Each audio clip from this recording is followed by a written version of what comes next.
बिस्मिल्लाहिर्रहमानिर्रहीम। अस्सलाम वालेकुम। आप देख रहे हैं अलिफ न्यूज़ और मैं हूं आपके साथ माजिद अली। शामिल करते हैं आज की ऑनलाइन हेडलाइंस।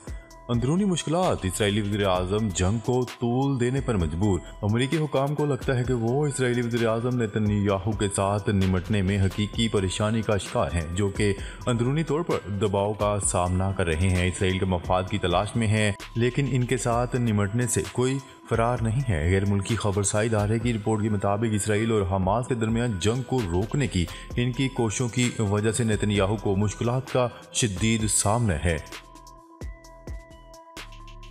इसराइल गजा में अहदाफ को हासिल करने में नाकाम रहा। इस्माइल हानिया, फ़लस्तीन की मुज़ाहमती तंजीम हमास के सरबराह इस्माइल हानिया का कहना है कि इसराइल गजा में अहदाफ को हासिल करने में नाकाम रहा है। International union of Muslim scholars conference से खिताब करते हुए इस्माइल हानिया का कहना था कि तूफ़ान अल-अक्सा ऑपरेशन मसला फ़लस्तीन को पसे पुश्त डालने की कोशिशों के बाद किया गया। इस्माइल हानिया ने कहा कि अगर तमाम फ़लस्तीनियों को रिहा न किया गया तो इसराइल अपने कैदियों को भी नहीं छुड़वा सकता। उन्होंने बताया कि गजा में इंसानी सूरत हाल तबाहकुन है, जिसकी तमाम तर जिम्मेदारी इसराइल और अमरीका पर आयद होती है। अपने खिताब में सरबराह हमास ने इसराइल को गजा में निहत्ते फ़लस्तीनियों के इज्तिमाई कत्ल का जिम्मेदार करार दे दिया।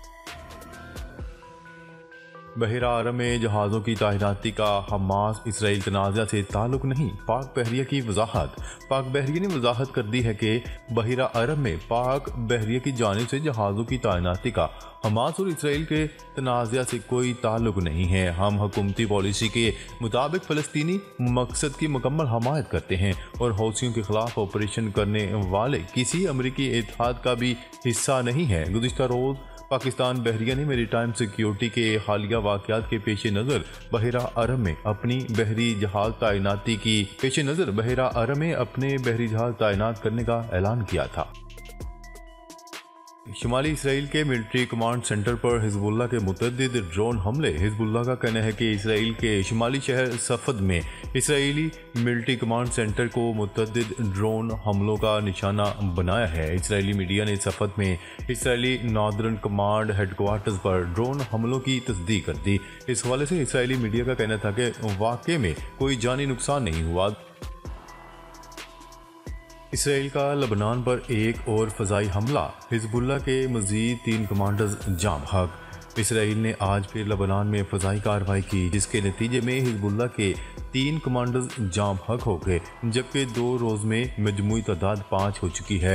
आलमी खबरसार इदारे की रिपोर्ट के मुताबिक गुज़िश्ता रोज़ की तरह आज भी इसराइल ने फ़ज़ाई हमले में एक गाड़ी को निशाना बनाया। गाड़ी में आग भड़क उठी और उसमें सवार 3 अफराद मौका पर ही दम तोड़ गए। लबनान के मुकामी मीडिया ने तस्दीक की है कि जनूबी इलाके में एक कार को ड्रोन हमले से निशाना बनाया गया। ये कार हिजबुल्लाह के कमांडर के ज़ेरे इस्तेमाल थी और मुमकिन तौर पर इसमें 3 कमांडर्स सवार थे। हिजबुल्लाह और इसराइली फ़ौज की जानिब से इस हमले की तरदीद या तस्दीक नहीं की गई। ताहम हमले की वीडियो सोशल मीडिया पर वायरल हो गई। गजा धमाके में 6 इसराइली फ़ौजी हलाक, एक दिन में तादाद 10 हो गई।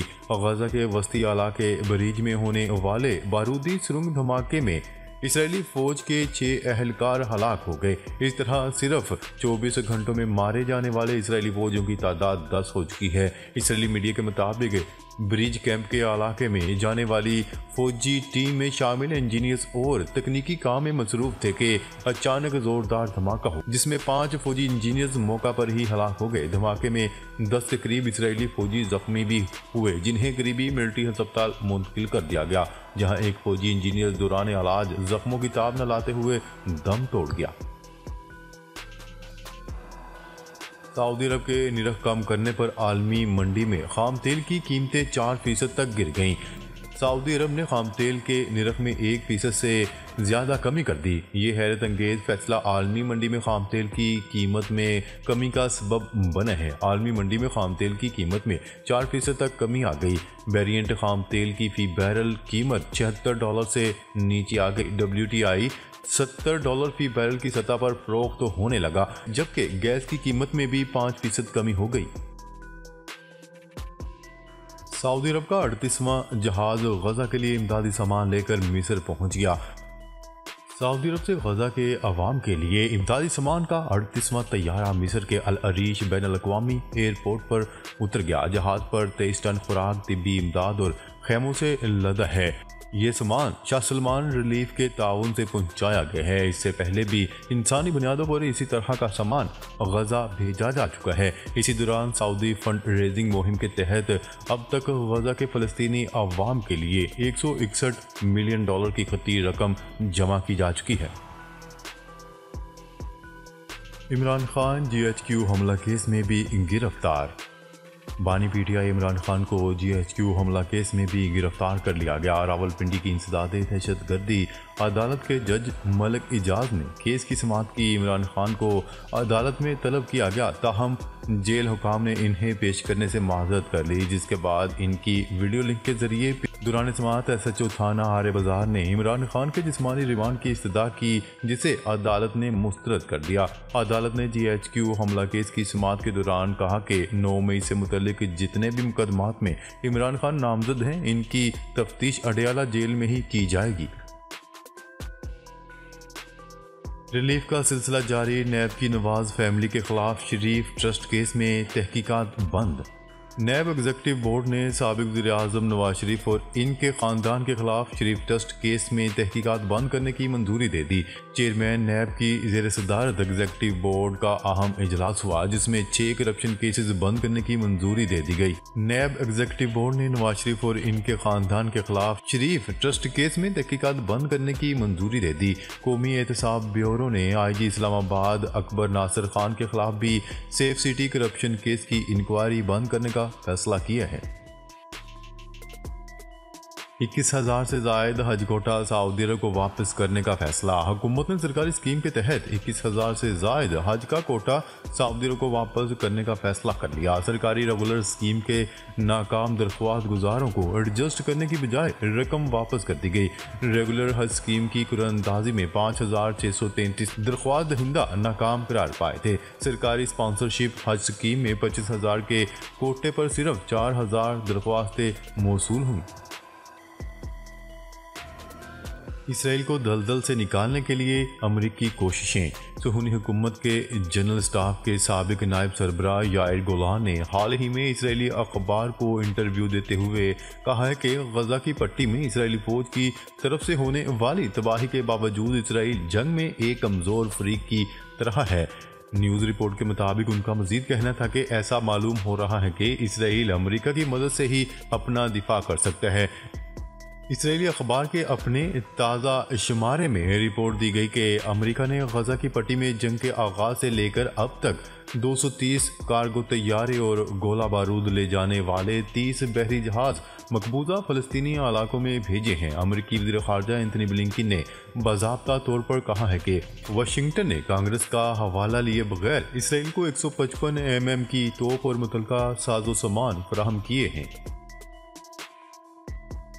पेट्रोलियम मसनूआत की कीमतों में नुमाया कमी का इम्कान।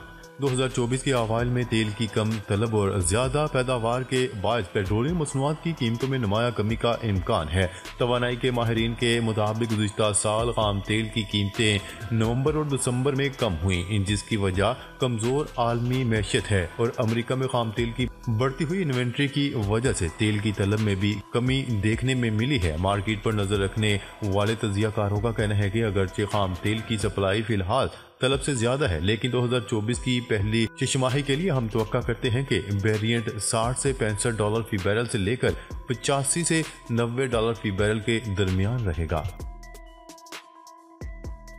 डॉलर 6 पैसे सस्ता, 281 रुपये 22 पैसे की सतह पर बंद। पाकिस्तान में कारोबारी हफ्ते के दूसरे रोज भी डॉलर मजीद सस्ता हो गया। मंगल के रोज इंटरबैंक में डॉलर 6 पैसों की कमी के बाद 281 रुपये 22 पैसों की सतह पर बंद हुआ। कारोबारी हफ्ते के पहले रोज इंटरबैंक में डॉलर 12 पैसे सस्ता होकर 281 रुपये 28 पैसे पर बंद हुआ था। ताकतवर को कानून के ताबिया करने की कोशिशों पर मुझे सजा दी जा रही है। इमरान खान का नया बयान सामने आ गया। पाकिस्तान तहरीक इंसाफ पीटीआई के बानी इमरान खान का कहना था कि तोशाखाना केस में चपड़ासी समेत 2 अफराद को मेरे खिलाफ वादा माफ गवाह बनाया गया। तोशाखाना केस की अडयाला जेल में समाअत के मौका पर सहाफियों से गैर रस्मी गुफ्तगू में इमरान खान का कहना था कि तोशाखाना में कहा गया है कि मैंने अपने ऑफिस बॉय के जरिए अरबों रुपए की करप्शन की और अरबों का फायदा हासिल किया। बतौर वज़ीर-ए-आज़म मैं किसी और का नहीं बल्कि अपने ऑफिस बॉय का इस्तेमाल करूं, क्या ऐसा मुमकिन है? ICJ फ़लस्तीनियों की नस्लकुशी केस की समाअत 11 जनवरी को करेगी। आलमी अदालत इंसाफ इसराइल के खिलाफ गजा में फ़लस्तीनियों की नस्लकुशी के मुकदमे पर समाअत 11 और 12 जनवरी को करेगी। केस बैनुल-अक़वामी अदालत इंसाफ में जनूबी अफ्रीका की जानिब से दायर किया गया था। केस में गजा पर हमलों के दौरान इसराइल के खिलाफ फ़लस्तीनियों की नस्लकुशी का मौक़िफ़ अपनाया गया है। मुकदमे में गजा में जारी इसराइली फौजी ऑपरेशन को हंगामी तौर पर मुअत्तल करने की दरख्वास्त भी की गई है। इसराइल के खिलाफ मुकदमा चलाने के लिए मिस्र में दस्तखती मुहिम का आगाज़। अफ्रीकी मुल्क मिस्र में सोशल मीडिया पर एक बड़ी मुहिम का आगाज़ कर दिया गया ताकि मिस्री हुकूमत से बैनुल-अक़वामी अदालत इंसाफ में गासिब इसराइली हुकूमत के खिलाफ शिकायत दर्ज करने की दरख्वास्त की जा सके।